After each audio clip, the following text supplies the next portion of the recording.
Welcome back to Living in Mexico. I'm Ana Maria Salazar. Thank you so much for joining us. We continue to broadcast every weekend, 7 to 8 a.m. through Grupo Imagen, Saturday and Sunday. I really appreciate all of you joining us. This week was a fascinating week for so many reasons. Not only are we watching this political transition between administrations, Andrés Manuel Lopez Obrador continues to exercise enormous power as he's heading towards his last 2 months as president of Mexico. And there is President-elect Claudia Sheinbaum, who is trying to somewhat start laying out in what her new administration is going to be all about. And of course, there's this big question mark is as to whether she will be able to step away from some of the more controversial positions, projects, visions of Andrés Manuel Lopez Obrador. Today we got different signs. This week we got different signs regarding where she's going. As we mentioned at the top of the hour, she has a new cabinet, at least part of the new cabinet. She named 6 key post for her new administration, which seems to send a sign that she will be a president that is concerned about what the international community, how the international community views Mexico, but also the role Mexico could play in many of the issues, conflicts, and what role Mexico could play in terms of taking a position. And also Mexico's this is just my take, that the way with these appointments, Mexico is also going to try to go back to using its foreign policies to be able to move forward with many of the issues that concerns us here in Mexico. I actually wrote a piece for El Financiero .com.mx this week regarding this cabinet. But the issue that perhaps is been debated abroad, that the international community, investors are following very, very closely. Foreign governments are following very very, very closely. Think tanks in the U.S. and Europe are following very closely, has to do with these reforms, 18 constitutional reforms to just regular laws that Andrés Manuel López Obrador insists that they should be passed. Not all of them, but some of them, and some very controversial reforms, constitutional reforms, he insists that they should be passed in September when the new legislature is sworn in. They're going to be legislating from the 1st of September to the 1st of October, when Claudia Sheinbaum will be sworn in as president of Mexico. So there is one particular reform that really has been very concerning, or there's been expression of concern, and has to do with this idea that judges, ministers, and justices in Mexico should be elected by popular vote.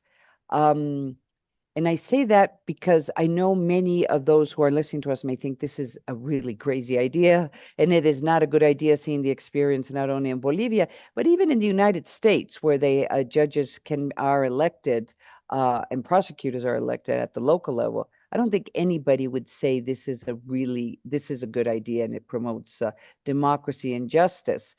So that is where we are right now. There continues to be a series of analysis. The government, the new president-elect, has opened the door for debates to take place.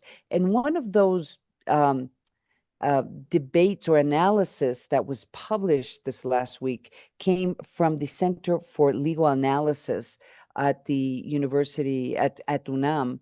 It's a huge document where where more than 40 authors, analysts, researchers analyze these 18 constitutional reforms and 2 legal reforms that had been proposed by the president months ago. And it was all published and presented in the last couple of days. And the reaction of President Andrés Manuel was shocking, but even more shocking was the the President-elect Claudia Sheinbaum, where she basically said, that is not the position of the UNAM, which is her alma mater, by the way. And then the UNAM came out with this communique basically saying, no, this is not the position of the UNAM, which is a very rare statement made by the university. We were all talking about this and trying to find out if the university has ever taken these steps to basically step away from a very well documented, very well written report regarding these reforms. That's what universities do, by the way. They analyze. That's what they do. They issue reports. The government may or may not like it, but it's an analytical report in regards to decisions, policies, and laws that are going to be approved or going to be debated. Joining us today is one of the authors of some of these analyses that were published in this that was published in this report by the Institute of Legal Analysis or Legal Research, known in Spanish, by the way, Instituto Jurídico de la UNAM. Joining us today is Dr. Javier Martín Reyes. He's one of the researchers, that published in this report. He's a professor at UNAM Law School. Javier, welcome to the show. I really appreciate you joining us. And can you just describe to us the report briefly so people understand what we're talking about? Oh, thank you so much, Ana Maria. I'm so happy to be here. Well, this report is basically a book, such as the hundreds of and thousands of books that are published by the National University every year. This is a book that is edited by 4 very dear and prestigious colleagues at the National University. All of them are law professors at UNAM. And what they basically asked us as authors was to analyze one of the 20 constitutional reform proposals that President Manuel Lopez Obrador presented on February the 5th this year. We did our job, such as we have been doing this for many years. This is not the first time that scholars, law professors of the National University analyze bills, proposals, initiatives, or reforms. I would say that this package of proposals is perhaps the most ambitious package of constitutional reforms that we have seen during the Mexican history, or at least during the democratic period since 1994 or 1996. So I guess it was our job to analyze, with seriousness and with from a scholarly perspective, these reforms. And anyone who is hearing us can go to the website of the National University of the Legal Research Institute and can download this book. This is a book that analyzes all those 20 reforms that were proposed by the president. We're definitely going to be placing the link in this interview for this interview on YouTube and on my Twitter account, which is at AM Salazar, and the actually Twitter account for this specific show is at Mexico Daily. So people can have access to this report. I guess what was surprising was the almost anger expressed by the president. He basically said, "Why is UNAM getting involved?" I mean, and he graduated from the UNAM. I think that what is just so astounding about all of this crisis that the UNAM now finds themselves in is that, in fact, the UNAM is doing its job. That's what academic institutions do. And what's just so outstanding is how many of those who are going to be part of Claudia Sheinbaum's cabinet, her team, including the former president of the UNAM, Juan Ramón de la Fuente, are just kind of sitting back and just looking at this and not really underlying that's what the UNAM does. So that's what an academic institution does. So let me ask you this: of the 18, when we talk about these 18 reforms and 2 legal reforms, we're talking about not only the judicial reform, which has this very controversial part of the election of judges. But there's other reforms in there, including the disappearance of what they call autonomous institutions, which also includes the Institute INAI, which is the institute that has responsibility of making public in government documents, among others. Can you just describe to us what's in this packet of reforms that you all analyze in this book? Yes, well, I mean, the first thing I have to say that is that this constitutional and legal reforms are very, very different in terms of content and depth. But I would say that definitely the most important ones are, on the one hand, the judicial reform. This judicial reform, what basically proposes is to fire, to remove from office every single judge at the federal level, and also every single judge at the state level. So allow me the comparison. It is as if President Trump or Biden proposes a constitutional amendment to fire all judges in the states at the federal level, and also every single judge at the state level. That is completely unprecedented in Mexican history. Of course, that's something that wouldn't be something good for the legal system, but the reform doesn't stop there. The second part of this judicial reform has to do a change in the way judges are appointed. And what the president wants is that every single judge at the state and federal levels should be elected by popular vote in a system that gives a lot of powers to the elected branches. Let me put an example, Ana Maria.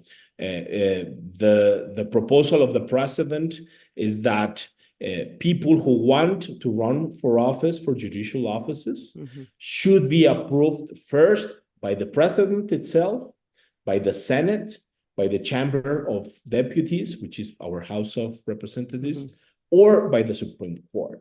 So even the nomination is concentrated in these institutions, and then people should run for office. In Mexico, in the United States, in any democracy, we know that political parties are important. Political parties are the institutions that can mobilize the vote. So it's not difficult to see how in Mexico right now, the biggest political party is Morena. Morena is a populist and left-wing party created by President Andrés Manuel Lopez Obrador. So it's reasonable to think that if we have judicial elections in Mexico, of course, Morena and its allies, formally or informally, would elect the people that would go to the judiciary at the federal and at the local level. And the third... Often, yeah, I'm sorry, I didn't mean to. What is the third? And the third component, which I will briefly address, Ana Maria, is that this reform also gives less power to the judiciary.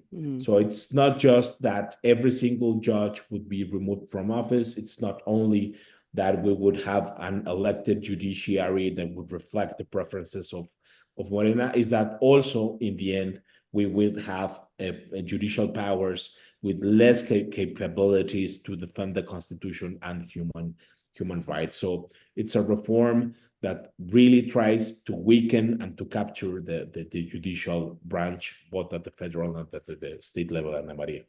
And of course, it also includes the justices being subject to elections, which is quite it's quite shocking when you think about it, simply because of the expertise and knowledge, experience that you would expect from the justices. But beyond this idea of having all the judges in the country be subject to an electoral process, does that mean that this would all happen literally one day at one moment? Or are they, I mean, do we understand what they're proposing in terms of how this process would take place?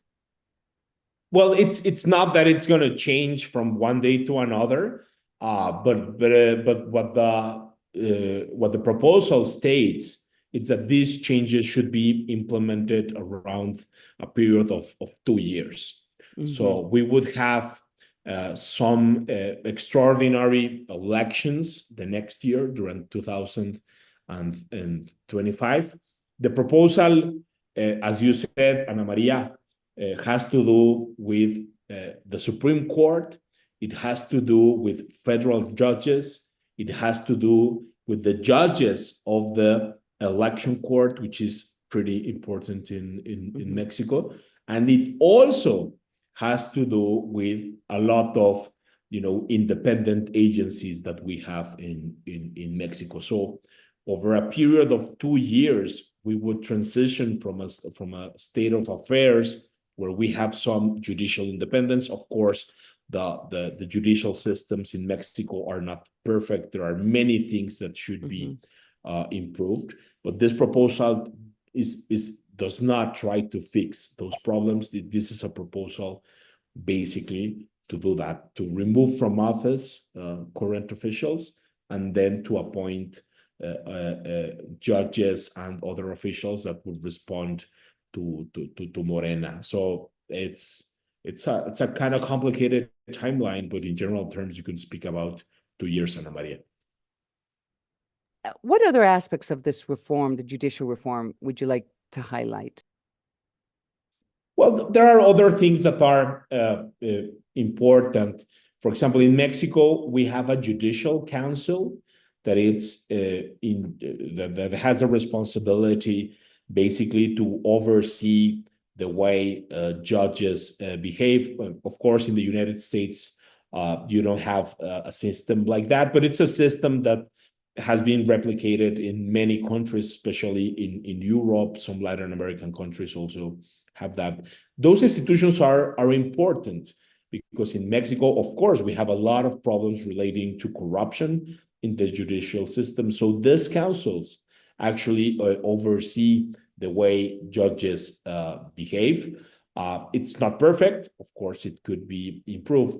But for example, the initiative, the proposal that was presented by President Lopez Obrador wants to create a new court that would oversee every single court at the federal level, even the Supreme Court.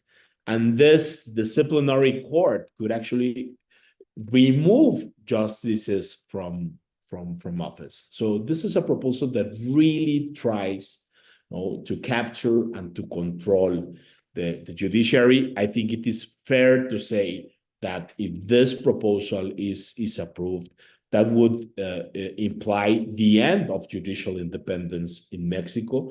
That would create a state of affairs in which it would be really hard to say that checks and balances are really effective in Mexico.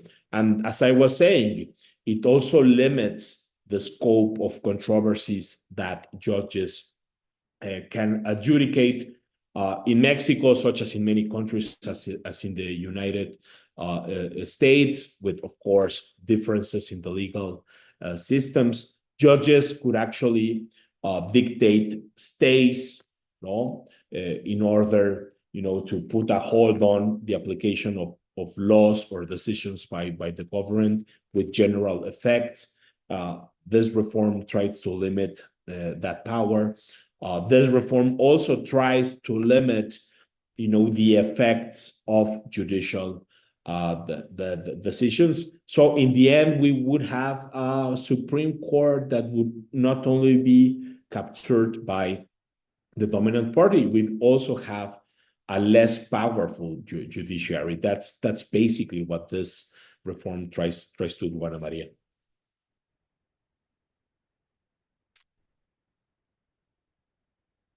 I think I'm not hearing you, Ana Maria, because you're, if this reform was approved, and I know there's other aspects of this reform that we could talk about, but I'm literally running out of time, and hopefully you'll come back, Javier Martin Reyes. Doctor, what is your vision as to what this would look like in the next when they start implementing this reform? I mean, I have this sense of this very chaotic, non-functional. I mean, we would literally be shutting down the judicial system because every single judge in this country knows that they would be losing their job, or they would have to face elections. And we have to say, most of the people who become judges, or who work in the Mexican judicial system, kind of view this as a lifelong aspiration, a job that they will have for the rest of their lives, with aspirations to be moving up the judicial ladder. So I just have this vision of the literally the judicial system will collapse, close down, and we're not going to have a working, quote unquote, judicial system until 2028, until all these reforms take place. I mean, am I wrong? No. It would be a complete mess in every single aspect. I completely agree with you. It is very likely that if this reform is approved, the judicial systems at the federal and at the state levels would basically collapse. And we have to say that in Mexico, the dockets of our courts are already with a lot of cases. It's in Mexico, the Constitution says that justice should be should be quick. Cases should be resolved in a timely manner. That doesn't happen right now. Just imagine with what would happen. And the other thing is that it's really hard to see how these elections would be organized, Ana Maria. We are talking about thousands of judicial offices that would be opened. The reform says that for every single position, there could be even 30 candidates. So just imagine electing like all the courts. I live in Mexico City, for example. There is a huge number of state and federal courts that have jurisdiction over Mexico City. So we should elect a tremendously large number of offices.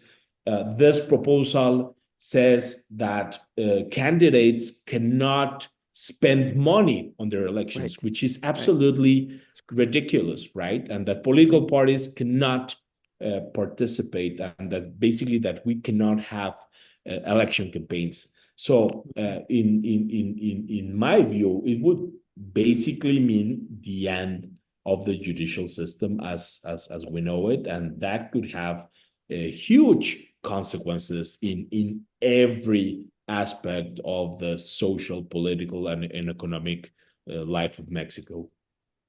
And just the idea of having to review, or at least get a sense who these candidates are, it's absolutely insane. Would the justices be on a ballot that is nationwide, and who would be on the statewide? I mean, it depends on what level of judges you're talking about.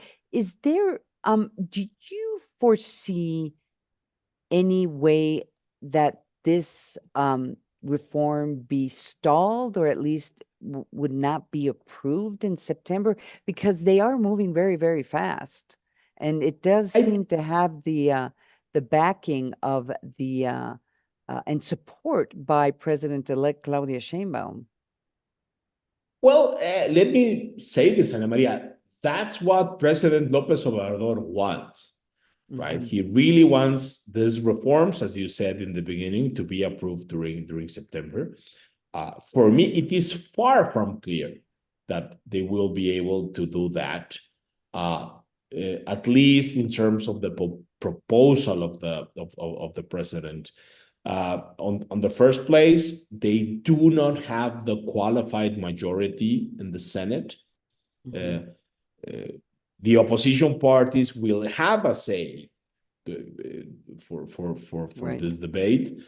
For me, it would be a huge mistake if the opposition agrees to approve these reforms. Also, there are a lot of legal challenges right now on the election court that could have a significant impact in the composition of our House of Representatives. We should not underestimate those challenges. And even if Morena and the political parties that backed Lopez Obrador and Claudia Sheinbaum do have two-thirds of each chamber, which is the constitutional requirement for doing amendments in Mexico. I think that at least some voices inside Morena and the other parties could actually realize that this reform would be a huge mistake for the Mexican economy, for the Mexican society, and for Mexican politics. So my guess is that we will have a judicial reform. I think there are a lot of pressures. It was a proposal that Morena, Claudia Sheinbaum, Lopez Obrador said they would want to implement. But I really hope, and I hope this is not only wishful thinking, that this reform will not be approved, at least as it was presented by President Lopez Obrador in February. And this, I mean, we still think that the opposition, we still think that Morena and his allies do not have a super majority. I mean, we're not even clear about that. The difference may be 2 Senate seats or 3 Senate seats. I mean, it would be a very close margin, right? In the Senate, it seems that it could be 3 or 4 senators. In the House of Representatives, I guess the landscape is a little bit different. Right now, what Morena and their allies are trying to say is that even though they only got 54% of the votes, they will get something like 74% of the seats at the House. The thing is that the Mexican Constitution has several clauses that says that political parties cannot have, a number of seats that is beyond 8% of the vote share they have. This clause has been interpreted in different ways throughout Mexican history, and opposition parties have said that they will challenge this interpretation at the election court. So what the election court has to decide is that this constitutional provision applies only for political parties, or it also applies to a coalition of political parties. Claudia Sheinbaum and those legislators were not elected by a single party. They were elected by 3 political parties. So that is a judicial challenge that can completely change the landscape. Yeah, but we also have to highlight that this is also a court that is missing purposely the appointment of a number of ministers. I believe it's missing what, 2 ministers, 2 magistrates, 2 justices, or 2 justices. magistrates. It should be. I mean, the regular, the constitutional number is 7. Right now, we only have 5. It's a court that has taken extremely criticized decisions. It's not clear that they will enforce the Constitution, but we have to say that is a judicial challenge that is really, really, really important for the future of democracy in Mexico. One last question: do these magistrates, are they subject to this reform? Would they have to be elected or submitted to an electoral process like the rest of their colleagues? Yes, President Lopez Obrador also wants to remove these electoral judges or electoral magistrates, but it's not curious. It's of course, we can see why he did this. Those provisions, removing them from office, are not on the judicial reform. They are on the electoral reform. And what President Lopez Obrador has said is like, we should first approve the judicial reform, but he hasn't said that he will not try to get the election reform approved. So from my perspective, there's a clear institutional rationality that could lead these magistrates basically to know that if they do approve this interpretation of the Constitution, and if Morena has the supermajority in both houses, it is very likely that they will lose their offices. So I know this is not a legal argument, it's a political argument, but of course it's there, right? It's a survival of the fittest argument. Javier Martin Reyes, I really appreciate you joining us. Hopefully you'll come back very soon so we can talk about the other reforms, although it's not immediately on the table. But there's other very important reforms that President Manuel Lopez Obrador wanted them to be discussed, and I guess it will be up to the next president, Claudia Sheinbaum, to decide when to discuss them, or if she is willing to discuss them. I guess it just depends on what the majorities look like in both the Senate and the lower house. So Dr. Javier Martin Reyes, I really appreciate you joining us today here on Living in Mexico. Thank you, Ana Maria. It was a pleasure to be here. Dr. Javier Martin Reyes is a professor at UNAM Law School, and also he is a researcher at the Institute for Legal Studies at UNAM.